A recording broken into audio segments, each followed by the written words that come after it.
You've probably seen words like opto, FET, and VCA when it comes to compressors. These are referring to the type or style of compressor. Since the beginning of compression in recorded music, there have been several main designs used to compress audio signals.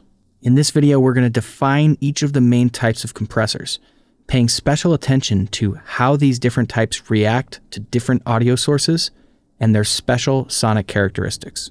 We'll be looking at the four main types of compressors: optical, variable mu, FET, and VCA. Let's get started with optical compressors. The optical compressor is one of the most popular compressor designs. It is called optical because it utilizes a light bulb and a photocell to determine the amount of compression. In basic terms, the incoming signal causes the light bulb to light up at different brightnesses, depending on how loud the signal is. A louder signal will make the bulb brighter, and a softer signal will make it less bright. The photocell picks up these differences in intensity of the light and uses that information to determine how much to compress the signal. These compressors are known for their fat musical tone and unique smooth character.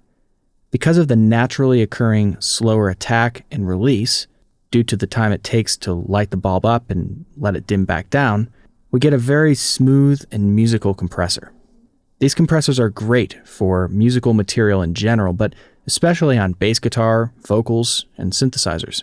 Take a listen to this optical style compressor. This is the FG stress in opto mode, which is when you have the attack set to 10.5, the release set to 0, and the ratio set at 10:1. Let's listen to the uncompressed signal, then the opto-compressed signal, and listen for that smooth, fat tone. You are in control. You are in control. So it's a smooth, fat, warm compression whenever you're using an opto-style compressor. So when you see opto, think smooth. It's going to have a naturally slower attack and release time, and it's going to have a smoother sound. Let's move on to another one of the original compressor designs, which is the variable mu compressor. The variable mu compressor is a tube-based compressor that uses a series of tubes to control the gain reduction stage. As the signal moves through the tubes, it uses the change in input voltages to alter the bias of the tubes, resulting in compression. Let's talk about what that means in terms of the actual sound of these compressors. Because they are tube-based, they're going to be naturally very thick and warm sounding, with a nice bottom end and smooth top end. They also have naturally slow attack, even when set to their fastest settings. An example of this type of compressor is found in the virtual bus compressors, the FG mu. You are in control. You are in control. You are in control. So you can hear that this compressor is a good bit fatter, it's a lot warmer sounding, and it's really great for mix bus compression as well. When you see variable mu, or tube compressor, think warm. Variable mu is going to have that warm sound. Another type of compressor is known as a FET compressor, which stands for Field Effect Transistor. This style of compressor is relatively newer compared to the optical and tube-based designs. These compressors use a special transistor, the FET component, in their compression circuit, which is where they get their name. Now let's talk about how these compressors sound.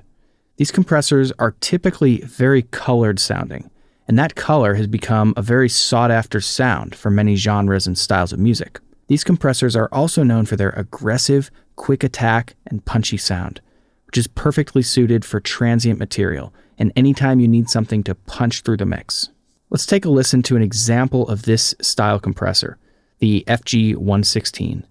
Listen to how punchy and fat this compressor makes the audio sound, especially compared to the optical and variable mu compressors. You are in control. You are in control. You are in control. You are in control. So when you see a FET compressor, you can generally think aggressive and punchy. The FET is going to be punchy. This is not the type of compressor that you're going to want to reach for if you're going for a subtle amount of compression. This is definitely going to give you a more aggressive sound. The last major style of compressor that's generally found is the VCA compressor. This type of compressor uses a voltage-controlled amplifier, or VCA, in its compressor circuit. This allows you to control the attack and release time of the compressor, as well as providing a smoother compression as a result. It is a very versatile compressor that can work really well on lots of different types of materials. Now let's talk about what that means for the sonic characteristics of VCA-style compressors. These compressors can sound fantastic on just about any type of source material because of their flexibility. They allow for incredible control and therefore allow you to dial in the exact type of compression that you want. An example of this style compressor is the FG401. This amazing compressor is perfect for gluing together a mix when it's used on the mix bus, and it can be the perfect compressor for anything from drums, vocals, and just about anything else.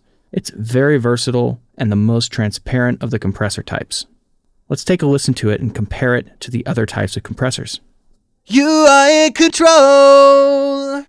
You are in control. You are in control. You are in control. You are in control.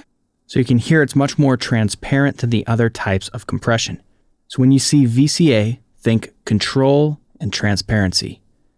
VCA equals control and transparency.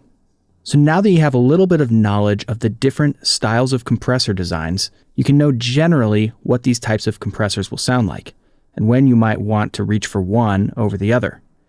Remember, the ultimate guideline will always be your ears when you're making any type of decisions on your mixes or productions. But having this type of knowledge is very useful in better understanding what your mixes are doing.